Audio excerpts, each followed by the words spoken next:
Welcome to my TED Talk. First of all, I'd like to start with a story. When I was in elementary, I was once got deceived by my classmate with this simple card trick. And at first, I was actually perplexed and I didn't know how it was done. Not until I saw this video on YouTube wherein they exposed the trick and somehow they taught me how it was pulled off. And I thought the clip was amazing because for me, it helped me understand more on how the magic worked, and somehow I was never deceived again by that trick. I guess I could say that I was molded to be more skeptical with the idea of magic, and I learned that every magic trick has its own secrets. We can actually agree that it will be disappointing if I ever got fooled again by that trick at my current age, right? Because that just means that I'm plain ignorant and that I did not learn from it. Well, what if I told you that sadly we as a nation are still being tricked by ideas and characters that was already been exposed by Rizal on his literary work that was published a century ago.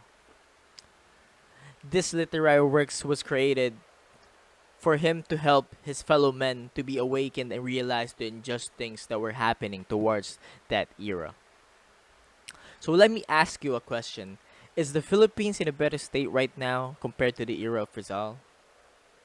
Maybe who people who have not engaged with his work fully might say yes to that question, especially when you consider the economical and technological advancement that we have attained.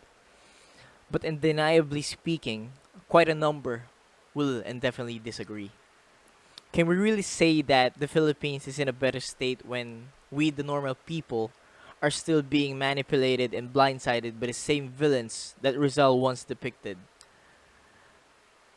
By still embracing Rizal's vision and goal of reform, clearly proves that our country have still a lot to improve.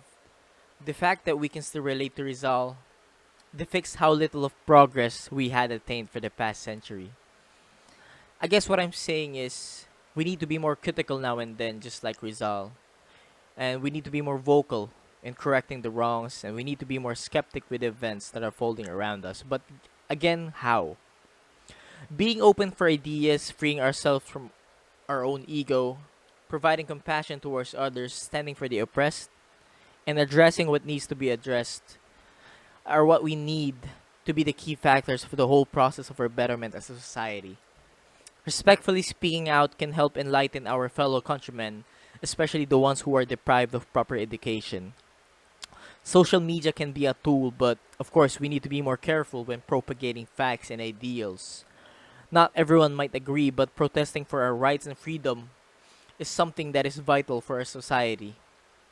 Even now and then, citizens across the globe are still continuously pushing for change, demanding for reform, and protesting for the injustices that are happening. Not everyone might agree, but undeniably and evidently, protesting for our freedom and rights has been a large part of our progress, not just for specifically in our country, but for the whole world.